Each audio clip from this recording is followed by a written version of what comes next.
We ended the last discussion with our own genus, Homo, and we mentioned how there's evidence of Homo erectus and then other species migrating out of Africa about 2 million years ago and establishing populations throughout much of the Old World. Now, where exactly our own species, Homo sapiens, came from, how it evolved, has been the subject of a lot of study and a lot of interest. And there was a lot of uncertainty for a long period of time. And there's still ongoing research and some disagreement, but broad steps have been made to help us understand this. So, in a very broad sense, there are two general hypotheses about where our own species, Homo sapiens, came from, or maybe a better term is how our own species originated. Okay. The first we will term the multi-regional hypothesis. This is the idea that 2 million years ago, these ancient members of our own genus, Homo, migrate out of Africa and establish populations across the entire Old World. And then, over the next 2 million years, with frequent migration and gene flow back and forth, the species as a population, a big population across the entire Old World, Africa, Middle East, Europe, into Asia and maybe even Southeast Asia, that large population changes and evolves and grows and becomes modern humans. Okay, that's the multi-regional hypothesis. The competing hypothesis is called the out of Africa hypothesis. So this is this idea that yes, indeed, we have early Homo species migrating out of Africa, establishing populations. However, the population that leads to modern humans is a smaller population of Homo species that is found only in Africa. So Homo sapiens change, evolve, and become our modern species in Africa. So not only does the hominin lineage start in Africa and then spreads out, but our own species, Homo sapiens, evolves in Africa. And then there is this second wave. About 100,000, some people push this back more like 150,000 years ago, maybe even 200 in some cases, but much more recently, modern humans then go out and establish populations in the rest of the Old World. And they probably were there at the early stages, maybe even at the same time as other species of Homo, certainly Homo neanderthalensis, and there's good evidence for a few others. But modern humans originate in Africa and only recently expand to fill up the rest of the Old World. Now, the fossil evidence supports both of these ideas because we do have clear evidence of early migration of Homo erectus, Homo ergaster moving out of Africa, establishing the Old World, but both of these hypotheses allow for that. And so it's difficult because the fossil record is just very fragmentary. It's difficult, in fact impossible, using the fossil record to completely distinguish which of these hypotheses is the best supported. So fossil record, even to date, is not a clear way to make a decision between these two hypotheses. However, we have one other major, very important line of evidence, and that is DNA evidence. Now, under hypothesis A, we would predict that genetic diversity, which has been building up over the last 2 million years, would be equally distributed across all parts of the world. That the genetic diversity in Africa would be the same as in Middle East, as in Europe, as in Asia, all, roughly the same diversity. Now, I'm not saying that they're all going to be genetically identical, but if we have X percentage of alleles in Africa, we should have the same percentage in Europe and in Asia. There shouldn't be any more diversity in one place versus another. However, this model says that most of the diversity over the millions of years would be located in Africa. And 100 to 200,000 years ago, when human populations came out and established these new populations in the Middle East, in Europe, and in Asia, they would have only taken a small portion of the overall genetic diversity of the human species with them, right? This is sometimes called founder effect, and we'll talk about it more when we talk about speciation. But the basic idea is this. If you have a subsample, and the smaller the subsample is, the more extreme this is. But if you have a subsample of a population establishing a new population, it's only going to be a fraction of the original diversity, okay? And so under this hypothesis, we would expect to see most of the genetic diversity in African populations. and much less genetic diversity in the rest of the world. So when we actually do this, when we measure it, that is exactly what we see. We see that amongst the African populations, which in this diagram include the purple lineages, which are many, many different, quite diverse ethnic groups found in Africa. The green lineages are also groups found in Africa. And then all of the red and blue lineages represent the rest of the world. And this is a phylogram, so length represents amounts of changes that have occurred. Many of these changes are not really phenotypically important, but they are there, they're measured, and they're a good assessment of how these groups not only are related to one another, but how much genetic diversity they have compared to the entire population. So the answer is the best hypothesis is the out of Africa hypothesis. And the data that supports that is very high levels of genetic diversity in African populations compared to the rest of the world. Now, just a couple quick things. Hopefully, you already know this and understand this from previous lectures, but I just want to be crystal clear about this. Number one, if you look at all of these relationships, all humans, no matter what our background is, are all equally closely related to our next closest relative, right? So there is our common ancestor, and these little lines represent a longer branch than they can put in the diagram. But our common ancestor of all humans is what we share, and that's what connects into chimpanzees, and then the other hominids, and then the primates, and so on down the line. So just to make that clear, hopefully you're already versed enough and good enough at reading phylogenies that you recognize that. Number two, this really greatly simplifies the human evolutionary tree. Because we're using mitochondrial data for this phylogeny, we don't need to worry about mixing. But most individuals today are not one single ethnic group. There's still a small minority of people who can trace their heritage and lineage to one small area of the globe on both sides of their family going back thousands of generations. But that's becoming increasingly rare. Most of us today have little bits of genetic material from maybe the Americas, maybe Europe, maybe Africa, maybe Asia, maybe all of the above. But, that's just how populations work. And so this is a little bit of a simplification, but it tells a pretty clear story. Another thing we can do with this data is we can estimate differences between different groups, and using a little bit of calculations, which we'll talk about in more detail in a later chapter. But using those calculations, we can estimate when all humans shared a common ancestor. So we can estimate an actual time. And when we do that, we get an estimate of about 200,000 years ago, which fits pretty well for the more recent out of Africa hypothesis. So somewhere approximately 200,000 years ago, there was a single human female who was the maternal ancestor of all living humans. So great, great, great, great, however many times great-grandmother for every living human. And that individual has been termed Mitochondrial Eve. Now, that doesn't mean there weren't other humans alive. There weren't other humans who contributed to our genetic material. But because of the way sexual reproduction works, they can still contribute portions of our genome, but they don't necessarily have to have been our direct great-great-great-great-great-grandmother. They could be an aunt on one side and connect in later on, but their mitochondria at least all come from this one single human female. And so it's fairly clear, and this fits well with the story that modern humans originate in Africa and then migrated out about 200 to 100,000 years ago. And when they did, there was a bottleneck, which resulted in this is the founder effect, right, or bottleneck, resulted in this smaller subsampling of diversity that is present in modern humans outside of Africa. Now, one other quick word.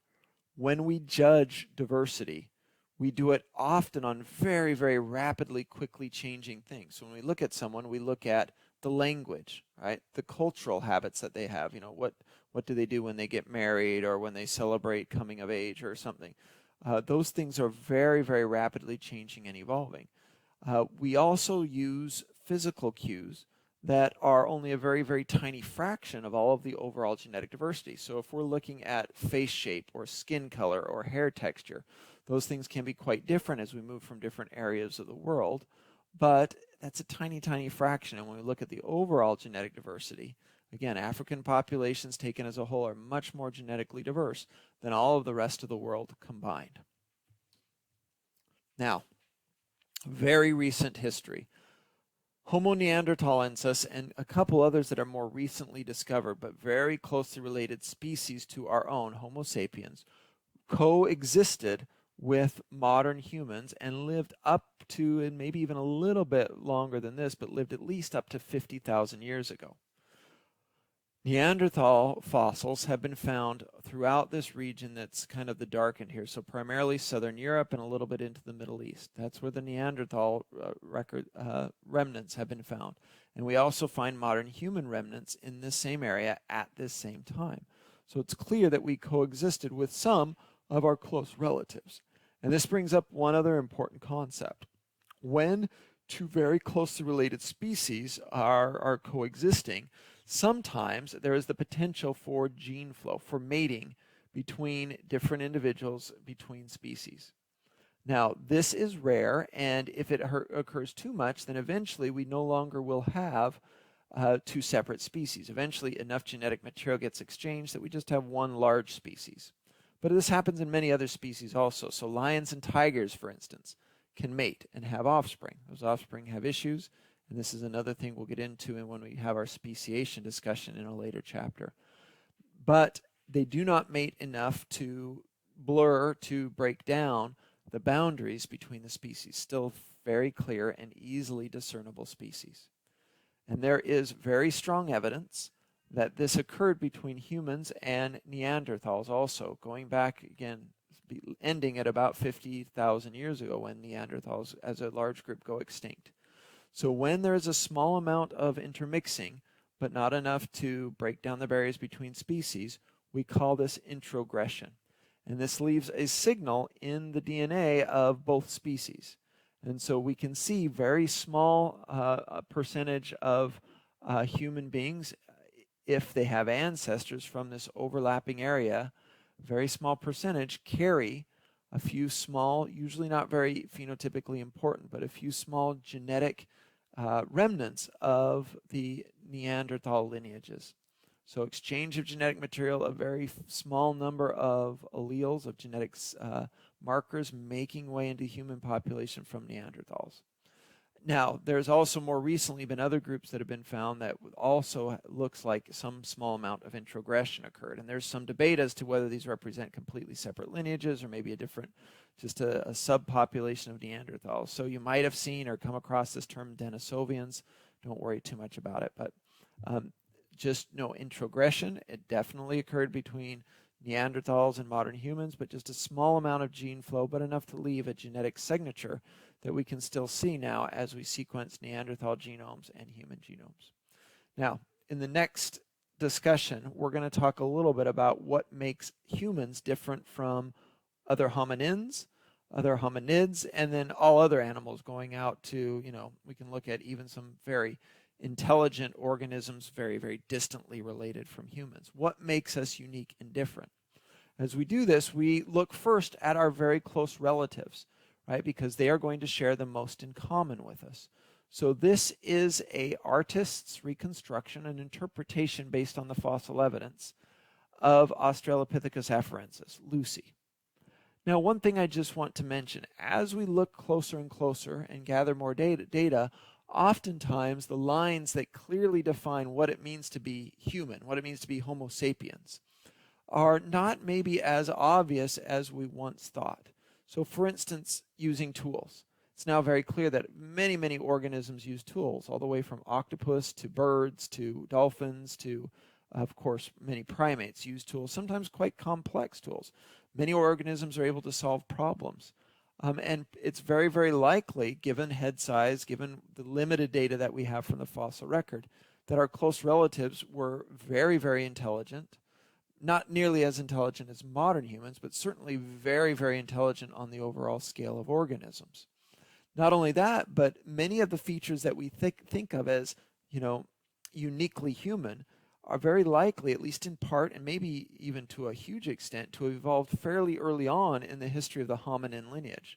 And so we look at this individual, this reconstruction, and think, wow, that, looks much more like a chimpanzee, not very human-like.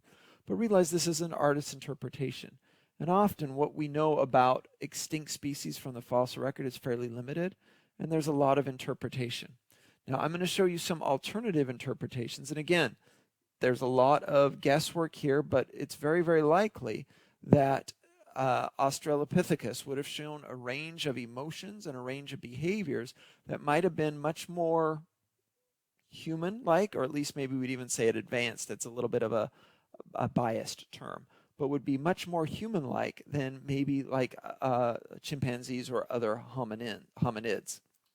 So this is another artist's interpretation of what Lucy may have looked like, right? So we see a little bit more emotion, still very, very different, and many features that are not like modern humans, but much more similar to us in many ways, perhaps, than the more distant chimpanzees, gorillas, and orangutan relatives, okay? Now, as we move up and get closer and closer to humans, of course, we're going to become more like modern humans. So this is, again, a very static, somewhat dated now, depiction of perhaps what Homo erectus would have looked like. Size-wise also, they were quite small compared to modern humans. So I don't have size comparisons here. But again, this is quite static, and even though it might be anatomically correct, may not be an actual reflection. I don't know, sometimes this looks like pictures of me. I'm not very photogenic, right? You know how when someone's, you don't know they're taking a picture, or they catch you that bad face and you just look slack-jawed and your picture's not very well. I kind of look at this and say, wow, that person was very bored, or just there's not much animation there.